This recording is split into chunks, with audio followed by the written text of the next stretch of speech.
Assalamualaikum warahmatullahi wabarakatuh. Perkenalkan, nama saya Irda Trifauzia dengan NPM 22.133. Kali ini saya akan menjelaskan mengenai kode etik profesi hukum.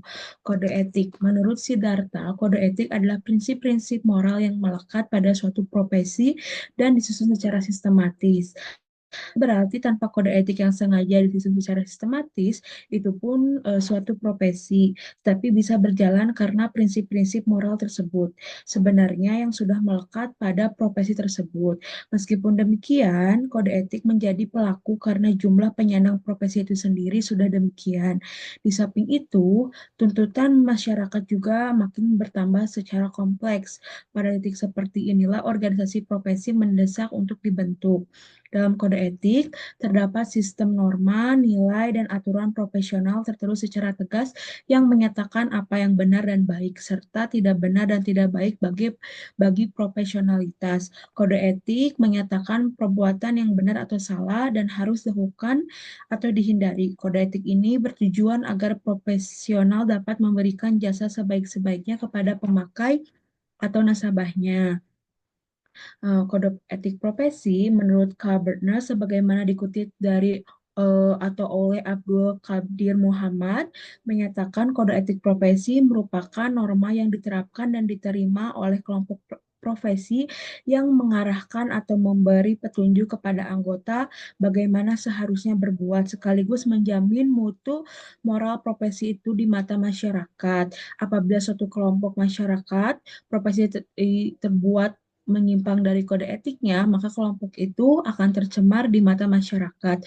Oleh karena itu, kelompok profesi harus menyelesaikan berdasarkan kekuasaannya sendiri. Kode etik profesi merupakan produk etika terapan karena dihasilkan berdasarkan penerapan pemikiran etis atau suatu profesi. Kode etik profesi ini dapat berubah dan diubah seiring dengan perkembangan ilmu pengetahuan dan teknologi sehingga anggota kelompok profesi ini tidak akan ketinggalan zaman. Fungsi dan tujuan dari kode etik profesi yang pertama itu sebagai sarana kontrol sosial, yang kedua sebagai pencegah campur tangan pihak lain, yang ketiga sebagai pencegah kesalahpahaman dan konflik, yang keempat sebagai self regulation organisasi profesi, dan yang kelima ada kode etik profesi itu sebagai atau ibaratnya adalah kompas yang memberikan atau menunjukkan arah bagi suatu profesi tertentu sekaligus menjamin mutu moral profesi tersebut di dalam masyarakat. Lalu ada juga kode etik atau standar etik yang memiliki beberapa tujuan. Yang pertama itu adalah menjelaskan dan menetapkan tanggung jawab kepada klien, lembaga atau institusi, serta masyarakat pada umumnya. Yang kedua, membantu penyandang profesi saat menentukan apa yang harus mereka perbuat kalau menghadapi dilema-dilema etis dalam pekerjaan. Yang ketiga, membiarkan profesi menjaga reputasi atau nama baik dan fungsi profesi dalam masyarakat ketika melawan kelakuan buruk dari anggota-anggota tertentu dari profesi itu. Yang keempat, mencerminkan pengharapan moral dari komunitas masyarakat. Dan yang terakhir, merupakan dasar untuk menjaga kelakuan dan integritas atau kejujuran dari penyandang profesi itu sendiri. Lalu ada faktor penyebab pelanggaran kode etik profesi hukum. Dalam kenyataannya, di tengah-tengah masyarakat yang sering terjadi penyalahgunaan profesi hukum oleh anggotanya sendiri, terjadinya penyalahgunaan profesi hukum itu disebabkan adanya faktor kepentingan, sebagaimana yang dinyatakan oleh Sumarioto, sebagaimana dikutip oleh Supriyadi, yaitu adalah karena adanya persaingan individu profesional hukum atau tidak adanya disiplin diri. Dalam profesi hukum dapat dilihat dua hal yang sering terkontradiksi satu sama lain, yaitu di satu sisi cita etika terlalu tinggi dan di sisi lain praktik pengembangan hukum berada jauh di bawah cita-cita tersebut. Selain itu, penyalahgunaan profesi hukum itu terjadi karena adanya desakan pihak klien yang menginginkan perkaranya cepat selesai dan tentunya ingin menang. Dan klien kadang kala tidak segan-segan untuk menawarkan bayaran yang menggiurkan kepada penasihat hukum ataupun hakim. Lalu ada juga beberapa alasan kode etik itu dapat diabaikan. Yang pertama adanya pengaruh sifat kekeluargaan, yang kedua ada pengaruh jabatan, yang ketiga ada pengaruh konsumerisme, dan yang keempat ada karena kelemahannya iman. Lalu di sini saya akan menjelaskan mengenai etika profesi advokat. Komite Kejaksaan Advokat Indonesia yang terdiri dari Ikatan Advokat Indonesia atau IKADIN, Asosiasi Advokat Indonesia atau AAI, Ikatan Penasehat Hukum Indonesia atau IPHI, lalu ada Himpunan Advokat dan Pengacara Indonesia atau HAPI, Serikat Pengacara Indonesia SPI, Asosiasi Konsultan Hukum Indonesia atau AKHI, lalu ada Himpunan Konsultan Hukum Pasar Modal atau HIK-HPM, serta bersama-sama mengeluarkan kode etik advokat sebagai berikut. Yang pertama ada kepribadian advokat sebagaimana pasal 2 menjelaskan bahwa advokat Indonesia adalah warga negara Indonesia yang bertakwa kepada Tuhan yang Maha Esa, bersifat satria, jujur dan mempertahankan keadilan dan kebenaran yang dilandasi oleh moral tinggi, luhur, dan mulia, serta dalam melaksanakan tugasnya itu menjunjung tinggi hukum, Undang-Undang Dasar Republik Indonesia, Kode Etik Advokat, serta sumpah jabatannya. Lalu yang di dalam pasal 3, yang poin A, advokat dapat menolak untuk memberikan nasihat atau bantuan hukum kepada setiap orang yang memerlukan jasa atau bantuan hukum dengan pertimbangan oleh karena tidak sesuai dengan keahliannya dan bertentangan dengan hati nuraninya, tetapi juga tidak dapat menolak dengan alasan karena perbedaan agama, kepercayaan, suku, keturunan, jenis kelamin, keyakinan politik, dan kedudukan sosialnya. Yang poin B, advokat dalam melaksanakan tugasnya itu tidak bertujuan semata-mata untuk memperoleh imbalan materi, tetapi juga mengutamakan tegaknya hukum, kebenaran, dan keadilan. Poin C, advokat dalam menjalankan profesinya adalah bebas, mandiri, serta tidak dipengaruhi oleh siapapun dan wajib memperjuangkan hak-hak asasi manusia dalam negara hukum Indonesia. Poin D, advokat wajib memelihara rasa solidaritas di antara teman sejawat. Poin E, advokat wajib memberikan bantuan dan pembelaan hukum kepada teman sejawat yang diduga atau didakwa dalam suatu perkara pidana atas permintaannya atau karena penunjuk organisasi profesi. Poin F, advokat tidak dibenarkan untuk melakukan pekerjaan lain yang dapat merugikan kebebasan derajat dan martabat advokat. Poin G, advokat harus senantiasa menjunjung tinggi profesi advokat sebagai profesi terhormat.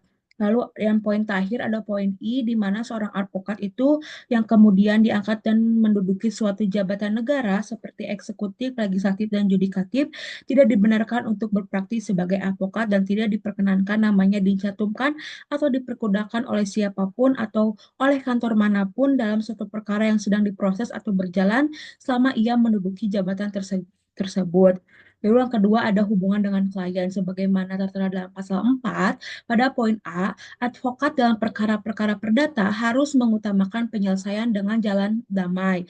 Poin B, advokat tidak dibenarkan memberikan keterangan yang dapat menyesatkan klien mengenai perkara yang sedang diurusnya. Poin C, advokat tidak dibenarkan menjamin kepada klien bahwa perkaranya yang ditanganinya itu akan menang. Poin D, menentukan besarnya honorarium advokat wajib mempertimbangkan kemampuan klien. Poin E, advokat tidak dibenarkan membebani klien dengan biaya-biaya yang tidak perlu. Poin F, advokat dalam mengurus perkara cuma-cuma harus memberikan perhatian yang sama seperti terhadap perkara untuk mana ia menerima uang jasa. Poin G, advokat harus menolak mengurus perkara yang menurut keyakinannya itu tidak ada dasar hukumnya. Poin H, advokat wajib memegang rahasia jabatan tentang hal-hal yang diberitahukan oleh klien secara kepercayaan dan wajib tetap menjaga rahasia itu setelah berakhirnya hubungan antara advokat dan klien tersebut. Poin I, advokat tidak dibenarkan melepaskan tugasnya yang dibebankan kepadanya pada saat yang tidak menguntungkan posisi klien atau pada saat tugas itu akan dapat menimbulkan kerugian yang tidak dapat diperbaiki lagi bagi klien yang bersangkutan dengan tidak mengurangi ketentuan sebagaimana dimaksud dalam pasal 3 huruf A. Poin J, advokat yang mengurus kepentingan bersama dari dua pihak atau lebih harus mengundurkan diri sepenuhnya dari pengurusan kepentingan-kepentingan tersebut. Apabila kemudian hari timbul pertentangan kepentingan antara pihak-pihak yang bersangkutan, lalu poin K, hak retensi advokat terhadap klien itu diakui sepanjang tidak akan menimbulkan kerugian kepentingan klien. Lalu yang ketiga ada hubungan dengan teman sejawat. Sebagaimana dalam pasal 5 poin A, hubungan antara teman sejawat advokat harus dilandasi sikap saling menghormati, saling menghargai, dan saling mempercayai. Poin B, advokat jika membicarakan teman sejawat atau jika berhadapan satu sama lain dalam sidang pengadilan, hendaknya tidak menggunakan kata-kata yang tidak sopan baik secara lisan maupun tertulis. Poin C, keberatan-keberatan terhadap tindakan teman sejawat yang dianggap bertentangan dengan kode etik itu, kode etik advokat harus diajukan kepada Dewan Kehormatan atau diperiksa dan tidak dibenarkan untuk disiarkan melalui media massa atau cara lain. Poin D, advokat tidak diperkenankan menarik atau merebut seorang klien dari teman sejawat. Poin E, apabila klien hendak mengganti advokat, maka advokat yang harus atau yang hanya dapat menerima perkara itu setelah menerima bukti pencabutan pemberian kuasa kepada advokat semula dan kewajiban mengingatkan klien untuk memenuhi kewajibannya apabila masih ada terhadap advokat semula. Yang poin F, apabila suatu perkara kemudian diserahkan oleh klien terhadap advokat yang baru, maka advokat semula wajib memberikan kepadanya semua surat dan keterangan yang penting untuk mengurus perkara itu dengan memperhatikan hak retensi advokat terhadap klien tersebut. Lalu ada tentang yang keempat ada tentang sejawat asing. Sebagaimana dalam pasal 6, advokat asing yang berdasarkan peraturan perundang-undangan yang berlaku menjalankan profesinya di Indonesia harus tunduk kepada serta wajib menaati kode etik ini. Lalu yang kelima ada cara bertindak menangani perkara. Sebagaimana dalam pasal 7 huruf poin A, surat-surat yang dikirim oleh advokat kepada teman sejawatnya dalam suatu perkara dapat ditunjukkan kepada hakim apabila perlu kecuali surat-surat yang bersangkutan dibuat dengan membubuhi catatan seperti sans prejudice. Poin B, isi pembicaraan atau korespondensi dalam rangka upaya perdamaian antar advokat akan tetapi tidak hasil tidak dibenarkan untuk digunakan sebagai bukti di muka pengadilan. Poin C, dalam perkara perdata yang sedang berjalan, advokat hanya dapat menghubungi hakim apabila bersama-sama dengan pihak lawan dan apabila ia menyampaikan surat termasuk surat yang bersifat ad informedum. Maka hendaknya seketika itu tembusan dari surat tersebut wajib diserahkan atau dikirimkan pula kepada advokat pihak lawan. Poin D, dalam perkara pidana yang sedang berjalan, advokat hanya dapat menghubungi hakim apabila bersama-sama dengan jaksa penuntut umum. Lalu poin E, advokat tidak dapat dibenarkan mengajari atau mengaruhi saksi-saksi yang diajukan oleh pihak lawan dalam perkara perdata atau oleh jaksa penuntut umum dalam perkara pidana. Poin F, apabila advokat mengetahui bahwa seseorang telah menunjuk advokat mengenai suatu perkara tertentu, maka hubungan dengan orang itu mengenai perkara tertentu tersebut hanya boleh dilakukan melalui advokat tersebut. Poin G, advokat bebas mengeluarkan pernyataan-pernyataan atau pendapat yang dikemukakan dalam sidang pengadilan dalam rangka pembelaan dalam suatu perkara yang menjadi tanggung jawabnya baik dalam sidang terbuka maupun dalam sidang tertutup yang dikemukakan secara proporsional dan tidak berlebihan dan untuk itu memiliki imunitas hukum baik perdata maupun pidana. Poin H, advokat mempunyai kewajiban untuk memberikan bantuan hukum secara cuma-cuma atau pro deo bagi orang yang tidak mampu. Dan poin I, advokat wajib memberikan pemberitahuan tentang putusan pengadilan mengenai perkara yang ia tangani kepada klien pada waktunya. Nomor 6 ada ketentuan-ketentuan lain tentang kode etik. Sebagaimana dalam pasal 8 poin A, profesi advokat adalah profesi yang mulia dan terhormat dan karena dalam menjalankan profesi selaku penegak hukum di pengadilan yang sejajar dengan jaksa dan hakim yang dalam melaksanakan profesinya itu berada di bawah perlindungan hukum, undang-undang, dan kode etik ini. Lalu poin B ada pemasangan iklan semata-mata untuk menarik perhatian orang adalah dilarang, termasuk pemasangan papan nama dengan ukuran atau bentuk yang berlebihan. Lalu poin C, kantor advokat atau cabang tidak dapat dibenarkan diadakan di suatu tempat yang dapat merugikan kedudukan dan martabat advokat. Poin D, advokat tidak dibenarkan mengizinkan orang yang bukan advokat mencantumkan namanya sebagai advokat di papan nama kantor advokat eh, dan atau mengizinkan orang yang bukan advokat tersebut untuk memperkenalkan dirinya sebagai advokat. Yang E, advokat tidak dibenarkan mengizinkan karyawan-karyawannya tidak berspekulasi untuk mengurus perkara atau memberikan nasihat hukum kepada klien dengan lisan maupun dengan tulisan. Eh, Poin F, advokat tidak dibenarkan melalui media massa mencari publitas bagi dirinya atau untuk menarik perhatian masyarakat mengenai tindakan-tindakan sebagai advokat mengenai perkara yang sedang atau telah ditanganinya, kecuali apabila keterangan-keterangan yang ia berikan itu bertujuan untuk menegakkan prinsip-prinsip hukum yang wajib diperjuangkan oleh setiap advokat. Poin G, advokat dapat mengundurkan diri dari perkara yang akan atau diurusnya apabila timbul perbedaan dan tidak dicapai kesepakatan tentang cara penanganan perkara dengan kliennya. Poin terakhir, poin H, advokat yang sebelumnya pernah menjabat sebagai hakim atau panitera dari suatu lembaga peradilan tidak dibenarkan untuk memegang atau menangani perkara yang diperiksa di pengadilan. Tempatnya berakhir selama 3 tahun semenjak ia diperhentikan dari pengadilan tersebut. Lalu ada yang terakhir, nomor 7, pelaksanaan kode etik.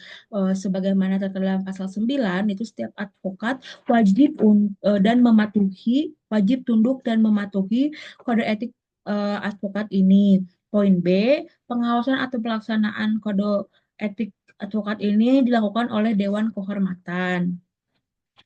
Lalu ada kode etik profesi notaris. Berdasarkan pasal 83 ayat 1 Undang-Undang Nomor 30 Tahun 2004 tentang notaris, Ikatan Notaris atau ini pada Kongres Luar Biasa di Bandung pada 27 27 Januari 2005 telah menetapkan kode etik yang terdapat dalam pasal 13 Anggaran Dasar, yaitu yang pertama adanya kewajiban, larangan, dan pengecualian. Kewajiban sebagaimana tertera dalam pasal 3, yaitu notaris dan orang lain yang memangku dan menjalankan jabatan notaris wajib A. Memiliki moral, akhlak, serta kepribadian yang baik. B. Menghormati dan menjunjung tinggi harkat dan martabat jabatan notaris. C. Menjaga dan membela kehormatan perkumpulan. D. Bertindak jujur, mandiri, dan tidak berpihak, penuh rasa tanggung jawab berdasarkan peraturan perundang-undangan dan isi sumpah jabatan notaris. E. Meningkatkan ilmu pengetahuan yang telah dimiliki, tidak terbatas pada ilmu pengetahuan hukum dan kenotarian. F. Mengutamakan pengabdian pada kepentingan masyarakat dan negara. G. Memberikan jasa pembuatan akta dan jasa kenotarian lainnya untuk masyarakat yang tidak mampu tanpa memungut honorarium. H. Menetapkan suatu kantor di tempat kedudukan dan kantor tersebut merupakan satu-satunya kantor bagi notaris yang bersangkutan dalam melaksanakan tugas jabatan sehari-hari. I. Memasang satu buah papan nama di lingkungan kantornya dengan pilihan ukuran 100 cm kali 40 cm, 150 cm kali 60 cm, atau 200 cm kali 80 cm yang memuat nama lengkap, dan gelar yang sah, lalu memuat tanggal dan nomor surat keputusan pengangkatan yang terakhir sebagai notaris, lalu ada juga tempat kedudukan, dan yang terakhir ada alamat kantor dan nomor telepon. Dasar papan nama itu berwarna putih dengan huruf berwarna hitam, dan tulisan di papan nama itu harus jelas dan mudah dibaca, kecuali di lingkungan kantor tersebut tidak dimungkinkan untuk pemasangan papan nama sebagaimana yang dimaksud. Lalu ada ya huruf J, di mana hadir, mengikuti, dan berpartisipasi aktif dalam setiap kegiatan yang diselenggarakan oleh perkumpulan, menghormati, mematuhi, melaksanakan setiap dan seluruh keputusan perkumpulan. K. Membayar uang iuran perkumpulan secara tertib. I. Membayar uang duka untuk membantu ahli waris teman sejawat yang meninggal dunia. M. Melaksanakan dan mematuhi semua ketentuan-ketentuan tentang honorarium ditetapkan perkumpulan. N. Menjalankan jabatan notaris terutama dalam pembuatan, pembacaan, dan penandatanganan akta dilakukan di kantornya kecuali alasan-alasan yang sah. O. Menciptakan suasana kekeluargaan dan kebersamaan dalam melaksanakan tugas jabatan dan kegiatan sehari-hari serta saling memperlakukan rekan sejawat secara baik, saling menghormati, saling menghargai, saling membantu, serta selalu berusaha menjalani komunikasi dan tali silaturahmi. P. Memperlakukan setiap klien yang datang itu dengan baik, tidak membedakan status ekonomi maupun status sosialnya. Q. Melakukan perbuatan-perbuatan yang secara umum disebut sebagai kewajiban untuk ditaati dan dilaksanakan antara lain namun tidak terbatas pada ketentuan yang tercantum dalam nomor 1 Undang-Undang nomor 30 tahun 2004 tentang jabatan notaris, nomor 2 penjelasan pasal 19 ayat 2 Undang-Undang nomor 30 tahun 2004 tentang jabatan notaris, yang ketiga isi sumpah jabatan notaris. Lalu yang kedua ada larangan sebagaimana yang termuat dalam pasal 9. Notaris dan orang lain yang memangku dan menjalankan jabatan notaris dilarang: A. Mempunyai lebih dari satu kantor, baik cabang maupun perwakilan.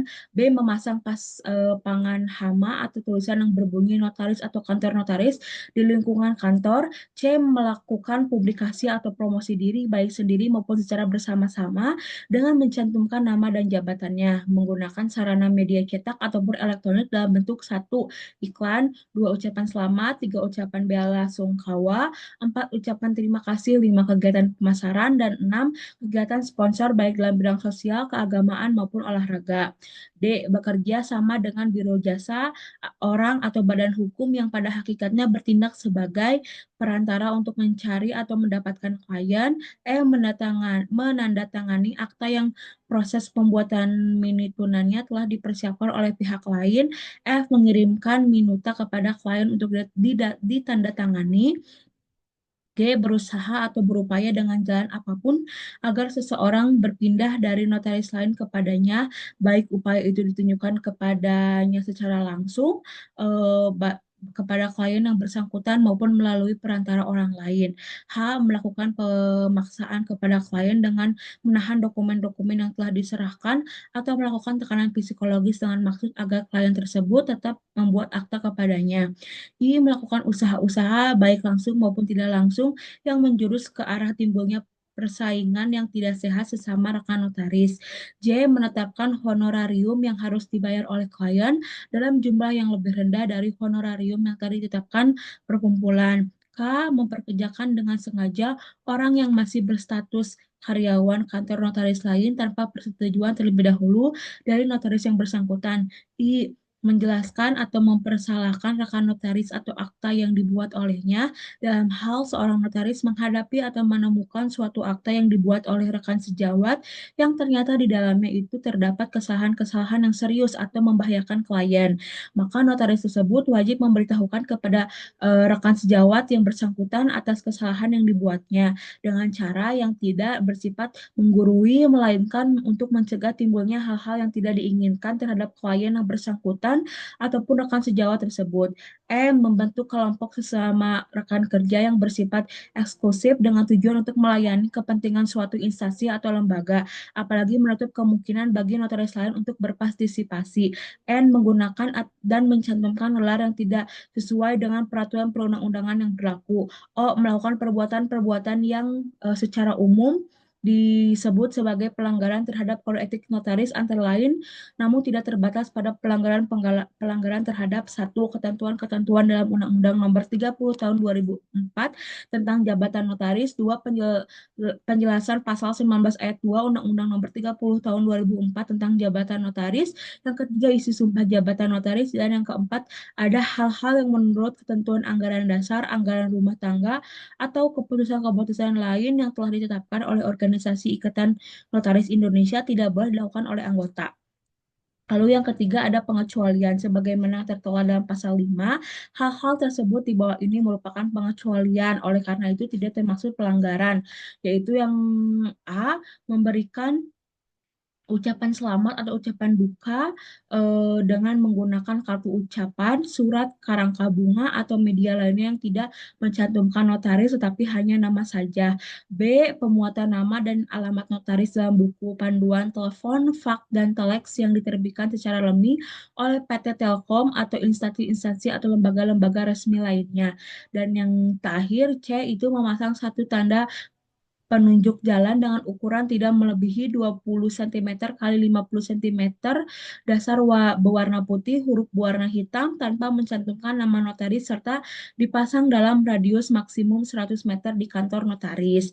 Lalu ada yang terakhir, kode etik profesi kepolisian. Kepolisian Negara Republik Indonesia yang selanjutnya disingkat Polri adalah alat negara yang berperan dalam memelihara keamanan dan ketertiban masyarakat, eh, untuk menegakkan hukum serta memberikan perlindungan, pengayoman, dan pelayanan kepada masyarakat dalam rangka terpeliharanya keamanan dalam negeri. Kode etik Polri ini telah dituangkan dalam Peraturan Kapolri nomor 14 tahun 2011 tentang kode etik profesi kepolisian negara Republik Indonesia dengan ketentuan sebagai berikut. Yang bagian ke-1 dalam pasal 4, ruang lingkup pengaturan kode etik kepolisian itu mencakup yang pertama ada etika kenegaraan, huruf B etika kelembagaan, huruf C etika kemasyarakatan, dan huruf D etika kepribadian. Lalu ada bagian yang kedua mengenai materi muatan KEPP.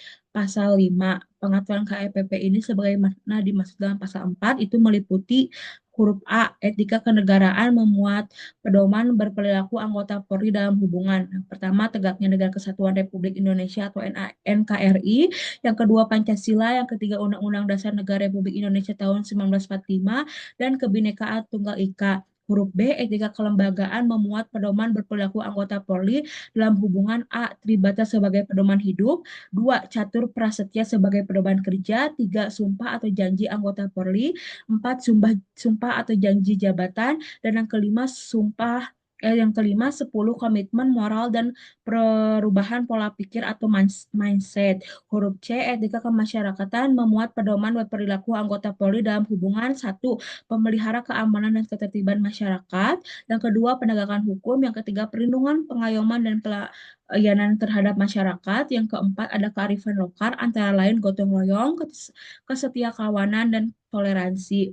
Huruf D, etika kepribadian menurut pedoman berperilaku anggota Polri dalam hubungan 1, kehidupan beragama, kedua kepatuhan dan ketaatan terhadap hukum, ketiga sopan santun dalam kehidupan berkeluarga, bermasyarakat, berbangsa dan bernegara. Lalu ada kewajiban dan larangan.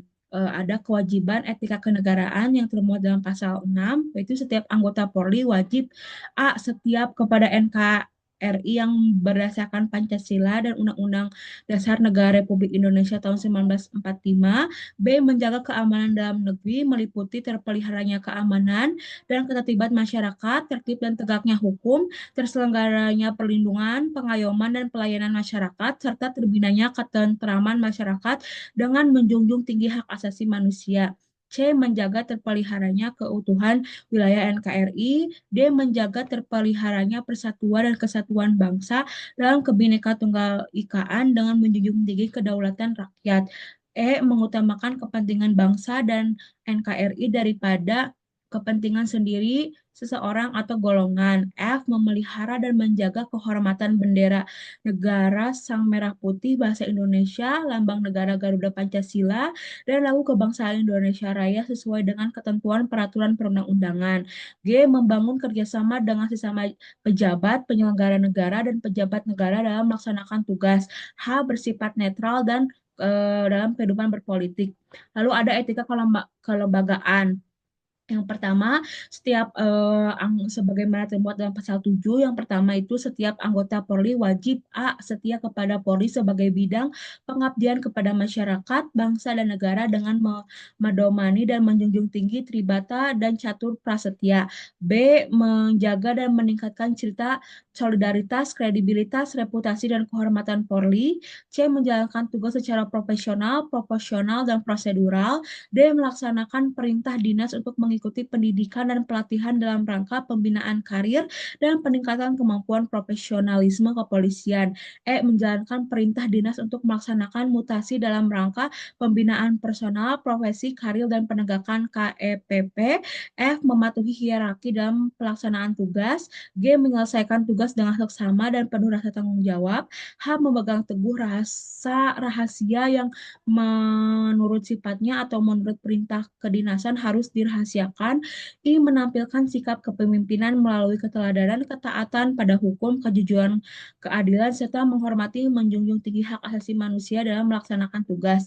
C. Melaksanakan perintah kedinasan dalam rangka penegakan disiplin dan KEPP berdasarkan laporan atau pengaduan masyarakat tentang adanya dugaan pelanggaran disiplin atau pelanggaran KEPP sesuai dengan kewenangan. K. Melaksanakan perintah kedinasan yang berkaitan dengan pengawasan internal di lingkungan Polri dalam rangka penguatan sistem pengendalian intern pemerintah atau SPIP. I. Menghargai perbedaan pendapat yang disampaikan dengan cara sopan dan santun pada saat pelaksanaan rapat, sidang, atau pertemuan yang bersifat kedinasan. M. Mematuhi dan menaati hasil keputusan yang telah disepakati dalam rapat, sidang, atau pertemuan yang bersifat kedinasan. N. Mengutamakan kesetaraan dan keadilan gender dalam melaksanakan tugas. Dan yang O. Mendahulukan pengajuan laporan keberatan atau komplain kepada Ankum atau atasan Ankum berkenaan dengan keputusan yang dinilai bertentangan dengan ketentuan peraturan perundang-undangan sebelum mengajukan gugatan ke Peradilan Tata Usaha Negara atau PT UN. Nomor 2 ada yaitu setiap anggota Polri yang berkedudukan sebagai atasan wajib A. Menunjukkan kepemimpinan yang melayani, keteladanan, menjadi konsultan yang dapat menyelesaikan masalah, serta menjamin kualitas kinerja bawahan dan kesatuan.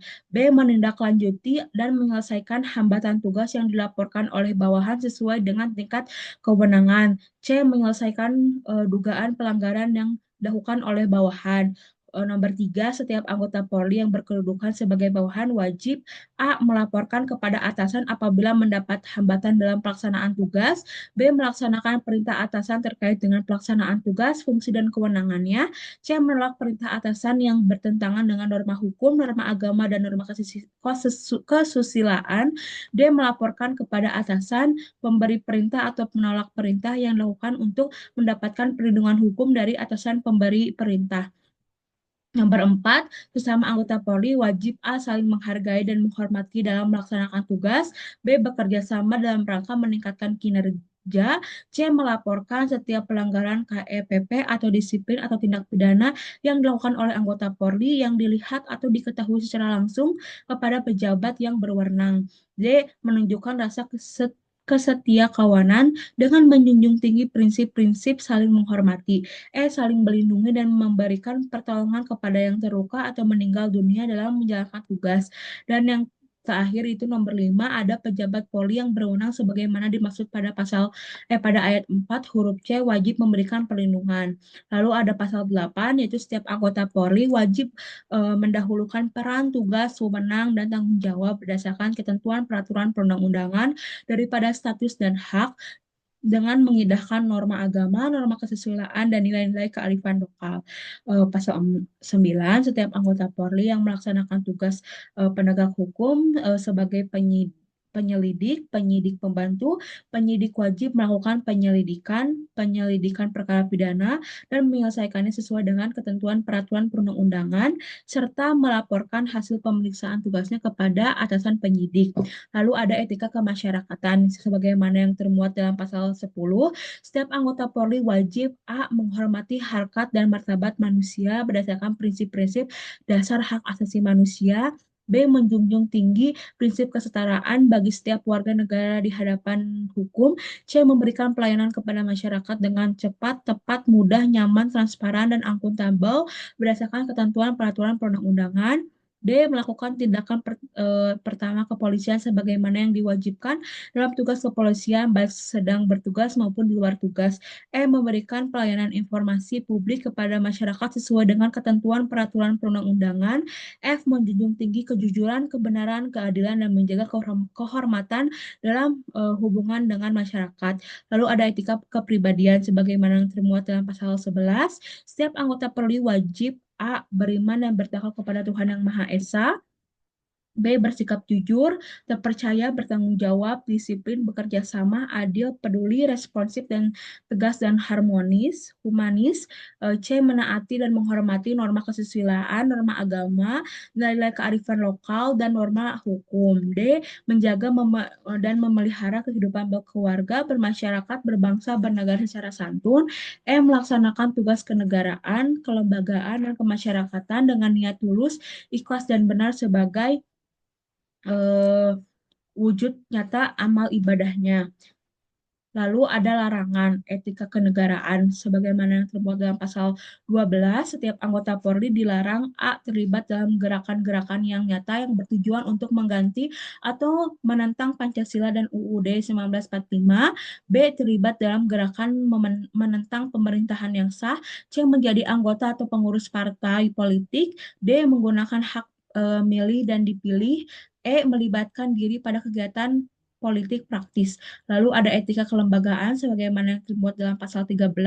Nomor satu, setiap anggota Polri dilarang A. melakukan atau menyuruh melakukan atau turut serta melakukan korupsi, kolusi, nepotisme atau gratifikasi, B. mengambil keputusan yang bertentangan dengan ketentuan peraturan perundang-undangan karena pengaruh keluarga sesama anggota Polri atau pihak ketiga, C. menyampaikan dan menyebarluaskan informasi yang tidak dapat dipertanggungjawabkan kebenarannya tentang institusi Polri atau pribadi anggota Polri kepada pihak lain.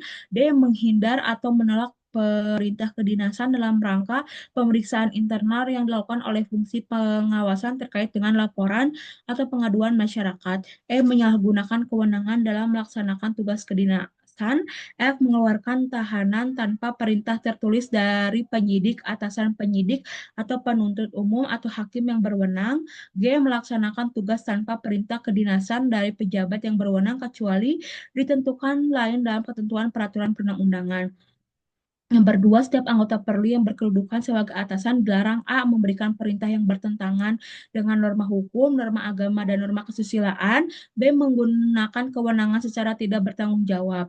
Nomor tiga, setiap anggota Polri yang berkedudukan sebagai bawahan dilarang A. melawan atau menentang atasan dengan kata-kata atau tindakan yang tidak sopan. B. Menyampaikan laporan yang tidak benar kepada atasan. Nomor empat, sesama anggota Polri dilarang saling menista atau menghina. B. Meninggalkan anggota Polri lain yang sedang bersama melaksanakan tugas, C. melakukan tindakan yang diskriminatif, D. melakukan pemufakatan pelanggaran KEPP atau disiplin atau tindak pidana, E. berperilaku kasar atau tidak patut. Pasal 14, setiap anggota Polri dalam melaksanakan tugas penegak hukum sebagai penyelidik, penyidik, pembantu, dan penyidik dilarang A. mengabaikan kepentingan parpol, pelapor, terlapor, atau pihak yang terkait dalam perkara yang bertentangan dengan ketentuan peraturan perundang-undangan.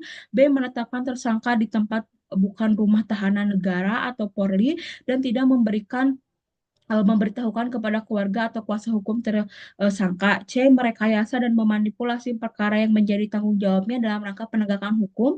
D. Merekayasa isi keterangan dalam berita acara pemeriksaan. E. Melakukan pemeriksaan terhadap seseorang dengan cara memaksa untuk mendapatkan pengakuan. F.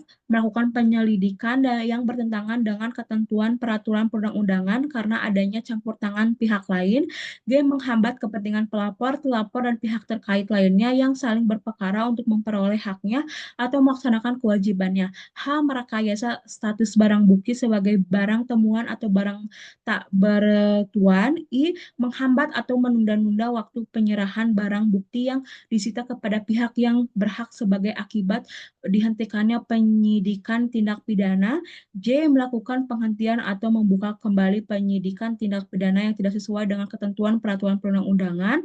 K. Melakukan hubungan antar atau pertemuan secara langsung atau tidak langsung di luar kepentingan dinas dengan pihak-pihak terkait dengan perkara yang sedang ditangani.